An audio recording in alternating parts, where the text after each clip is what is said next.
নমস্কার, আমি সায়ন্তনী। আপনারা সকলে কেমন আছেন? আমি তো ভীষণ ভালো আছি। নতুন বছর আপনাদের কেমন কাটছে? আমার তো মোটামুটি ভালোই কাটছে। আর এখন আমি রয়েছি গ্যাংটকে। আসলে গ্যাংটকে থাকার কারণ হলো এখান থেকে আমরা নর্থ সিকিম গিয়েছিলাম। আপনারা অনেকেই আমাকে জিজ্ঞাসা করেন আমি যে এই ট্রাভেল ভিডিওগুলো বানাই সেগুলো কোন ক্যামেরাতে শ্যুট করি। আমি এতদিন পর্যন্ত সব ভিডিও তো ফোনেই শ্যুট করতাম। রিসেন্টলি আমি একটা ক্যামেরা হাতে পেয়েছি। এটি হলো ক্যাননের R50V। ক্যাননের এই ক্যামেরাটা দিয়ে 4K 60 FPS এ আমি খুব স্মুথভাবে এবং ডিটেলে ভিডিওটা শ্যুট করতে পেরেছি।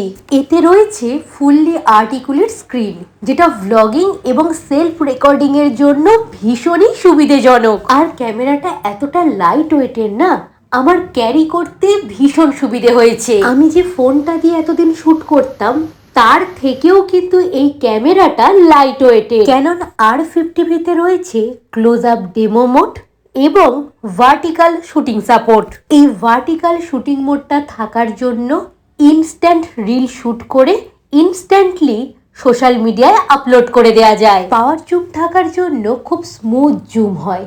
এছাড়া লো লাইটের পারফরমেন্সও ভীষণ ভালো। নর্থ সিকিমের প্রাকৃতিক সৌন্দর্য নিয়ে আলাদা করে আর বলার কিছু নেই।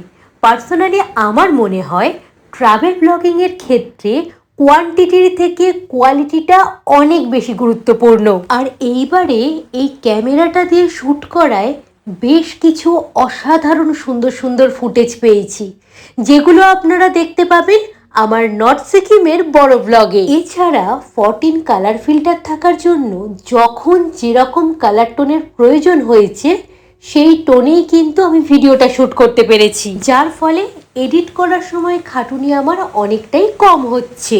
ফোনেতে এর আগে প্রচুর শ্যুট করেছি, প্রথমবারের জন্য কোনো ভিডিও আমি ক্যামেরায় শ্যুট করলাম। আমি ভীষণ হ্যাপি হয়ে গেছি। আপনারা যারা নতুন নতুন ট্রাভেল ব্লগিং শুরু করবেন ভাবছেন বা অলরেডি ট্রাভেল ভিডিও বানান, একটা ভালো ক্যামেরার সন্ধান করছেন, তারা কিন্তু নির্দ্বিধায় ক্যাননের এই R50V-কে পছন্দ করতে পারেন। আমি এই ক্যামেরাটা ইউজ করে প্রচণ্ড হ্যাপি।